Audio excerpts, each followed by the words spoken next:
Hey everyone, and welcome back to Content and Commerce. Today I am super excited to be joined by Christina Henck. Christina is a super talented interior designer out of Philadelphia. So I'm going to read a little intro about Christina, and then we're going to dive into some questions about Henck Design and about the business and how they use content to drive business results. So Christina Henck is the owner and founder of Henck Design. She's known for creating high-end spaces with her traditional modern classic aesthetic, which honors all architectural styles and time periods. Henck's portfolio features a variety of design styles because she and her team are passionate about curating custom looks for her clients' individual design styles. Christina has designed the residences of multiple professional athletes, high-level executives, and busy growing families. Henck Design is an award-winning full-service interior design company headquartered in Philadelphia, and the firm has expanded into the national market in recent years. In 2021, Henck Design also launched its home furnishings e-commerce store called Shop HD, which offers a variety of stylish and affordable home accessories, furnishings, lighting options, and rugs. Christina, thanks again for hopping on, and how are things in Philadelphia this morning? Thanks for having me, Carson. Great. We're at like a balmy 60 degrees, so it's pretty warm here in Philly for December, and we're happy about that. Yeah. Right on. I think I can picture like sports movies of Eagles fans all bundled up going to football games. I think that's my memory there. So, well, the first question I wanted to ask you while you mentioned it was you're traveling to Florida. Talk me through, in the last few years, y'all have expanded from just the Philadelphia area to, I'm sure, broader Pennsylvania and then broader the U.S. Are you frequently on flights going to projects outside of Philadelphia? What does kind of the makeup look like right now? Yeah, so, it's important that I focus on more than just being a designer as a business owner. It's important for me to also be focused on growing the business and thinking about in what direction we can go. There's so many different avenues, I think, for designers, which is really amazing, but sometimes it feels like there's too many options. I did keep our business relegated to the tri-state area in and around Philadelphia. We're really close to Delaware, so we've got projects in Wilmington. We're close to New Jersey, so we've got projects down the shore in Jersey and in southern Jersey. And then we've got projects in Pennsylvania. So that's really what we've been focused on for the last 10 years to really build out the team and stay focused on building the aesthetic and the business. But yeah, now we're starting to do work in Austin and Nashville, Florida, Denver, hopefully California one of these days. So yeah, we're expanding to the national market sort of as we speak. That's awesome. That's super exciting. Does most of the coordination for those projects, is it a lot of video and, is it a lot of coordination over the internet and then you kind of just go out to put finishing touches? Like when you're doing a project outside of your home area, how many times or how often are you physically there for that project? For myself, I need to be present with the client twice, for myself and my designers. For the big presentation day, which is where we show our beautiful rendered design boards and, really paint the picture for the client. I really love for the client to be in the space that we're designing for them just that one time. And then myself and my team need to be there to facilitate the installation in person. Other than that, everything else can be done remotely. And we've even done presentations remotely, as long as that trust is there with the client. I always say interior design is very much a business of trust. So it's really important that the client is able to kind of let go of the reins and let us do what we're great at. But I find when people do that, we can really handle a ton and do it I would say 90-95% remote. As a business owner, you're excited to start to see your footprint go beyond, the tri-state area. So yeah, our business is logistics. So what we're good at is shipping things across the country and across the world to meet deadlines. So supply chain is obviously a really big piece of, part of conversation happening at the end of 2021 here. But yeah, that's what we do best. I would say after the design work, but equally. That's awesome. Well, you obviously have a lot going on between expanding the business, the new e-commerce side of things for y'all. And it seems like you just have momentum and you're finding success in all of it. How did it all begin for you personally and Henck Design?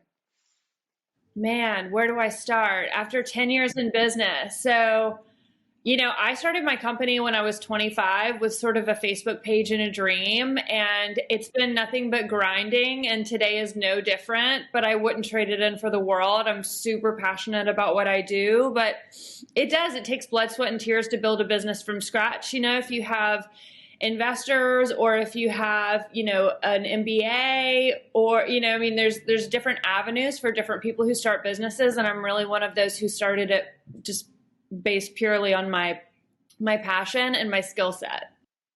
Gotcha. Did you grow up interested in interior design, and have you always just had a passion for it? Yeah, so my dad was an architect, and since I can remember, my parents would go antiquing together, and that's how we spent like quality time with the family. I grew up really close to New Orleans, so we would go to Royal Street and look at antiques for hours and hours in the afternoon, sometimes on weekends. And I just was sort of always exposed to great design and home tours, and was always really interested in sort of what made up a beautiful home or a beautiful space. And then growing up on the Gulf Coast, there were a lot of casinos around, so I was really interested in hospitality design as well, and that sort of piqued my interest in my later high school years, and then it totally became an obsession for me. That's awesome. Yeah, and I think Henck Design, especially just looking at your portfolio and your Instagram profile and stuff, y'all have a really distinct aesthetic, and I feel like that's starting to like really resonate with a lot of people. And why do you think first of all, how would you kind of describe the aesthetic that you are going for, and why do you think it connects with people in such a powerful way right now? Yeah, thank you for saying so, by the way. I think that like what we do best is we create sort of chic spaces that sometimes are edgy and sometimes have color, sometimes are neutral. I always say that I'm really focused on designing for the client and sort of getting to know that client and what they need, whether it's a commercial client, hospitality client, or a residential client. Everybody has sort of like a brand, even if it's a personal brand. So I think that's what I'm really passionate about. But I think sort of honoring the integrity of the architecture is really important. I think getting to know the client and the brand is really important. And yeah, I think at the end of the day, that's probably what I'm most passionate about. I mean, I can create like my home like very easily, but for me to create other people's homes when they don't necessarily know where they're coming from or what their point of view is and helping them to define that, I think is like really powerful. Yeah, definitely. And I'm sure there's kind of a balance that you have to strike, because they're hiring you for your look and for like your portfolio and the work that they've seen you do. But you also need to make sure that like you're giving them something that they want. Is that a hard balance to strike with a client? Yeah, I mean, to sort of answer your question, I think like the things that we do consistently are like always there. And then like the things that can fluctuate, we sort of make those decisions for and with clients. So I think that the things that create continuity in the portfolio is like contrast, whether it's like textural contrast, light dark contrast, color neutral contrast, or like a warm cool contrast. And then I think like it's comfort. I think that when you look at our jobs, you can tell the furniture is comfortable. I think sometimes designers get a bad rap for like curating really beautiful things, but it just looks sort of, I don't know, like an art installation rather than like a cozy space. So I think like, and I've had a couple colleagues confirm this for me, like when they see our work, they know it's our work, which is like, to your point, like you can kind of see what our vibe is and like what the aesthetic is, even though there's a variety of looks that we do create. Like sometimes we really focus on, colorful jobs. We call it like our jewel tone jobs, where it'll be like overall neutral with like touches of like deep saturated jewel tones, or a lot of deep saturated jewel tones with some neutrals. And then sometimes it's fully neutral. And then sometimes it's like modern farmhouse, because like, again, we're designing for the client. But I think that there is something to our aesthetic that you can see the Henck Design sort of identity in it, and comfort's a big part of that. It's hard to say exactly what it is. There's so many elements that go into design. You know, when you study design, there's like 10 design elements, and then there's like 10 design principles, and then they all interact interchangeably with one another to create like a holistic design. And, you know, there's nothing really simple about design, but it's almost like, I don't know. Did you ever take art classes, Carson? Yes, I did in high school for sure. Did you? Like, I don't know. Did you ever draw an image of someone like that wasn't you? Like it was a portrait, but not a self-portrait, but it still ends up looking like you?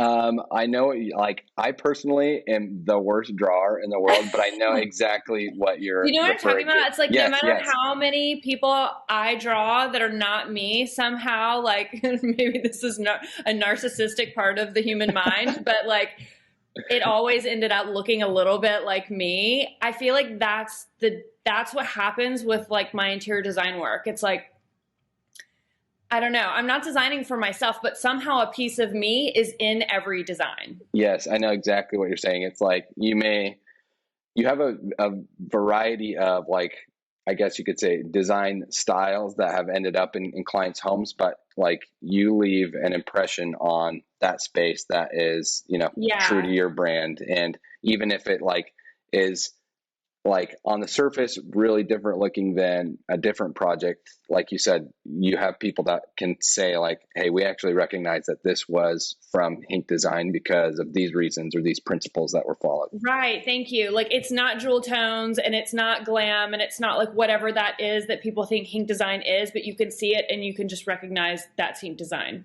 Yeah. somehow. And I think personally, I mean, through open house, like I've observed a lot of interior designers work. And I think the ones that are really, really pros at interior design, I feel like are able to, I guess, able to take on those projects that are different design styles. Because I think an effective interior designer really has to have a background in the history of interior design and the history of the styles and what a different style is. And anyway, so I think it speaks to Henck Design and your talents that you aren't afraid to take on a client's wishes and design styles, and that you're able to execute that true to the like design style, but also have like your touch on it. Does that make sense? Yeah, thank you. I always say like I never wanted to be a one trick pony. That's what I like so much about like headquartering my business in Philadelphia. Philadelphia is not at all the end all be all for Henck Design. It's just the beginning for us. But like I love Philadelphia because the Jersey Shore is like an hour and a half away, so I get to do beach homes. The Pocono Mountains are about an hour and a half away, 2 hours away.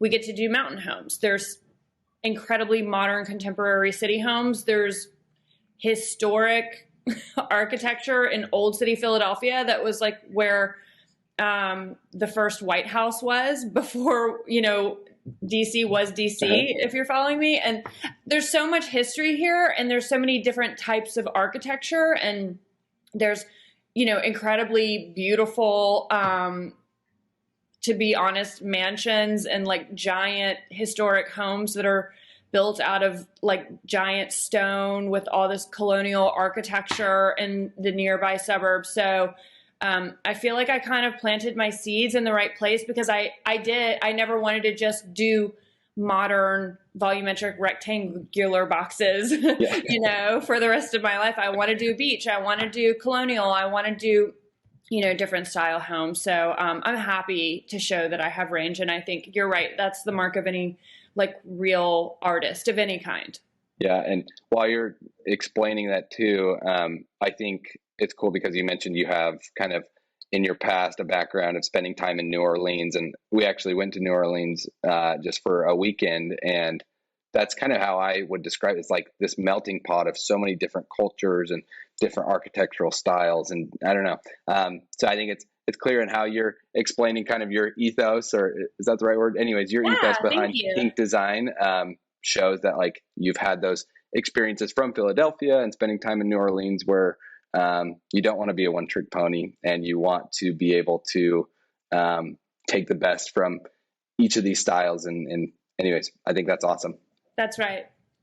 Well, when you get started on a space, what things are you looking for? Like when you take on a project, does the process totally depend on the space, or do you kind of have like some hard set rules and processes in place to like get started on a project? It's a lot of things all at once, Carson. I mean, it's like in my mind, like my gut reaction to answer your question is like space planning is number one. And then my gut says it's not space planning, it's the client need. And then there's another part of me that says it's like feng shui, and then there's another part of me that's like, it's longevity, like if a lot of people who we do work for, again, commercial or residential, even hospitality, everybody wants to know that the work isn't going to get dated in like a 5-year time period or even a 10-year time period. So whenever you were kind of giving me that lovely intro, and thank you for that, you kind of touched on that classic modern aesthetic. For me, classic modern, there's so many things that go into design again, but it's like longevity is really important to people. I think not breaking like feng shui rules is important, because if you create a beautiful space that people don't feel confident in or comfortable in, and feng shui is like those principles that ensure like the success of the people that use the space. And space planning is part of that, like sort of identifying solutions for like preventing spatial issues or, and then, so there's a lot of stuff that goes into it. I can't say that there's any one thing, and that's, again, the mark of a great designer, because we have to know so much about so many things, like even outside of the product world. I mean, we haven't even talked about furniture, rugs, lighting, fiber content, material, construction methods, fire code, building code. I mean, that's all a separate thing. But like, I'm really big on the foundational, sort of aspects of design, which are, like I mentioned before, elements and principles, and sort of the starting with the basics of like space planning and just making sure the right stuff is in the right location. There's a lot that goes into it. Yeah, I'm sure that planning ahead, whether it's, from what it sounds like you're describing, is like there's just a lot of like functional and, I don't know what the word, like emotional planning that goes into psychological, like, I would say. Yeah. Functional, logical, emotional, like planning that you just have to like really conceptualize the space before you actually start designing it. And I think explained to my managers and my people on my operations staff who are like the left brain side of the business. There's two sides. There's like the left brain, like logistics and operations and management, accounts payable, receivable, and then there's like the right brain, which is like the designers and marketing and myself. Leadership is like a right brain skill set. So I'm a designer, so I'm naturally kind of on that right side. But I think all of us use both to some ratio.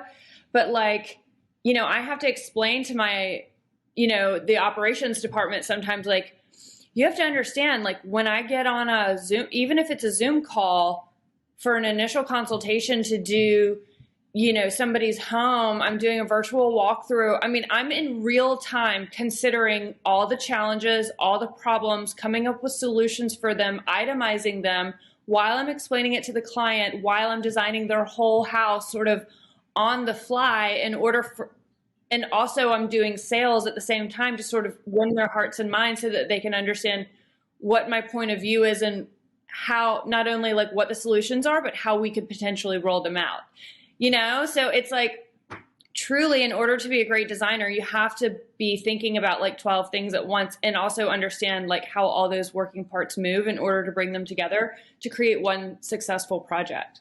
Yeah, definitely.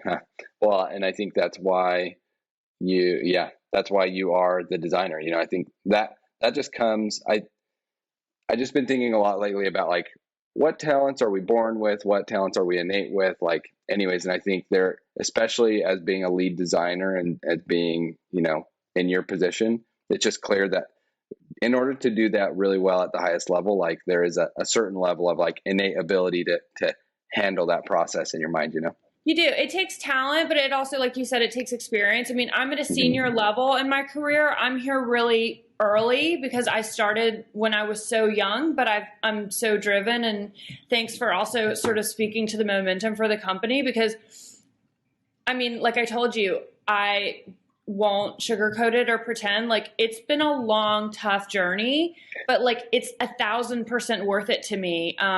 Not for my own personal interest, but just to create something bigger than myself in a way that I can sort of harness my talents, but also grow. Like, every time I become a mentor to a new hire or a leader for a new person on the team, or I'm able to add value for a client of any kind, that's like always a win. Like, I always say to my staff,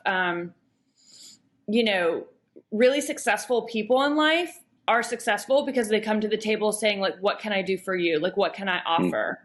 And I think that a lot of people in business would say, oh, maybe it's a bad idea for you to like, design the space on the spot and tell them everything in your mind, like on that initial consultation before you're under contract for them. But in my mind, I'm winning hearts and minds and sort of building trust. Interior design is a business of trust. And, I'm not one to sort of play games. I'm more of the mindset, like, if I earn your trust during that meeting and you see my talent and you appreciate it, then like, we'll probably go pretty far together.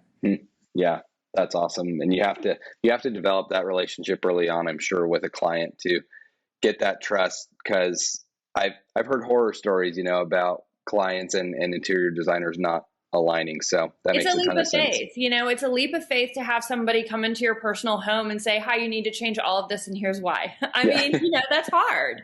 And it's not inexpensive, like they're investing a lot into your process and your talents, and also the furniture and everything that, it's just a big investment, and it's also their most intimate space that you're, redesigning for them or designing for the first time. So well, I want to jump in. I know we're like, I could talk to you all day, Christina, but we are getting short on time. But I wanted to quickly talk a little bit about how Henck Design thinks about content and content marketing when it comes to driving business results. How would you say, like, where's your mind at with content and the importance of content and content marketing for Henck Design?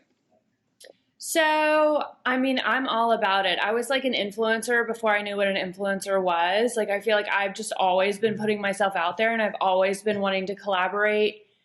Like, even in high school and college, like I'm an artist, so like, no matter what sort of art I was doing at the time, I always was looking around me going, who else is in this landscape who's like interested to make cool stuff happen? That's kind of who I am deep down. And then I think, not to get too far off topic here, but I remember like a couple times in college, I ended up with like a rented video camera from like the college library. And I started like making like little selfie videos. And like, I remember thinking, wow, this is really weird. If anybody, I've actually never even told anyone. So you're really special today, Carson. Exclusive.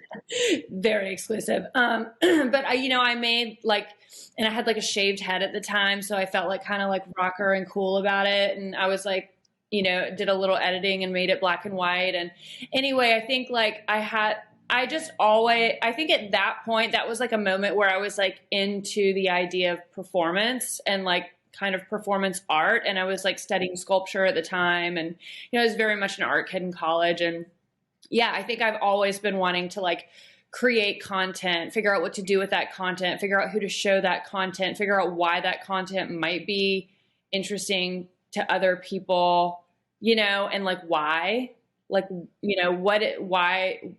I'm not a performer. I don't sing and dance in that sense, but like, why do we watch TV? Like, why do we need entertainment? Like, why do people watch HGTV? I don't know. I mean, it's a whole nother conversation, but I think I've always been super interested in getting my hands on other really talented people, to get a sense of like what they can bring to the table, because I think two heads are better than one. And I've been in like a lot of art shows and gallery openings and exhibitions, and I'm just like really into art, and interior design is my path to having a career while still being an artist and not sort of being silenced by whatever that is, that many times kind of puts artists in a place where they can't perform and they can't do what they need. So I think I just recognized really early out of college that like,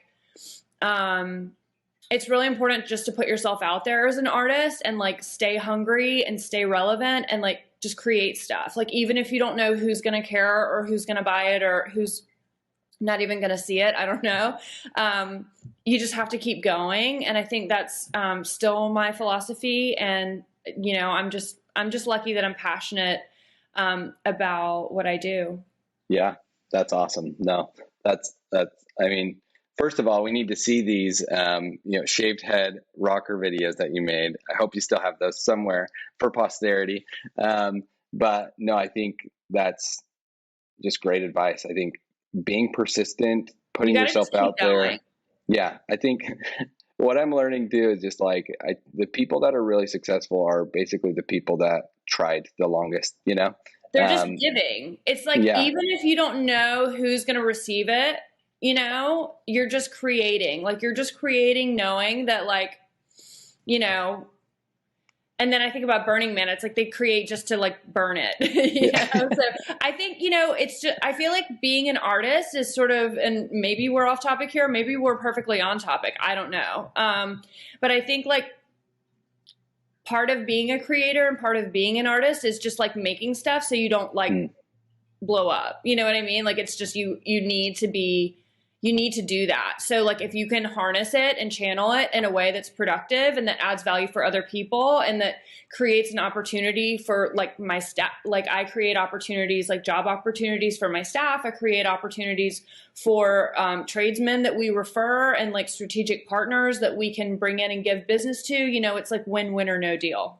Yeah. And I think just to kind of close it out too, I think what you said is really important about like just creating and just giving, because I think sometimes when we think about content or art or whatever we're doing, we try to be really, really strategic about like, you know, what do people want? Like what, but I think actually maybe a better strategy, especially for content creation as an artist or an interior designer or whoever, is like make what you want to make and make what like is going to satisfy that artistic urge for you. And then you will eventually, it will take a long time, but you will eventually attract, you know, the people that appreciate that, as opposed to like basically trying to create something that is satisfying the masses, as opposed to like trying to put yourself out there and organically attract people that appreciate what you do. I believe it's a balance. I think you're right. I think, you know, win-win or no deal.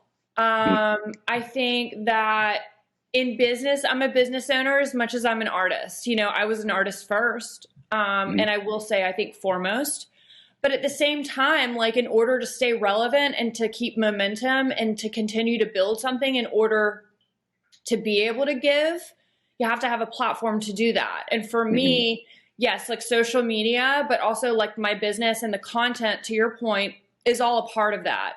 So in business, it's a reality of like the system that we're in. Like we do have to be strategic, and we do have to think about who's the target audience and how do we reach them and what are they interested to see. It's that, but it's also not selling out, and it's staying true to kind of who you are and what you need to be doing to continue to be an artist. Like, not to be cheesy, but I'm a big Lady Gaga fan. And I feel like she did that. Like, she was like, I'm going to go with like the biggest production company ever, and they're going to try to make me a pop star, and I'm not really a pop star. So I'm going to make it like as ridiculous as possible so that I can still own my narrative while becoming ultra famous in order to give.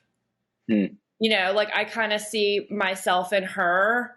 And vice versa, because I think it's that attitude of like, okay, I'm in a system. This is how it works. I have to work within this system in order to get to my ultimate goal. But like, we all know it's not really a goal, it's a journey, but it's it's this consistent sort of, what is my platform?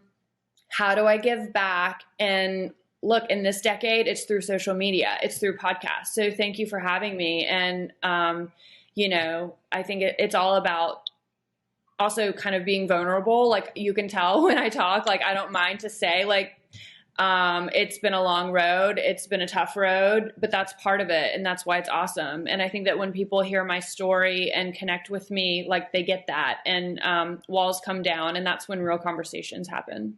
Yeah. Totally. Well, Christina, I'm sure this is not going to be the last time that we talk. We're going to be, as far as I know, we're going to be creating some 3D tours. So next time we'll actually be able to walk around and talk through some of your spaces. Excited for that. But really great to connect today. And thank you so much for taking the time to chat. Oh my gosh, thank you.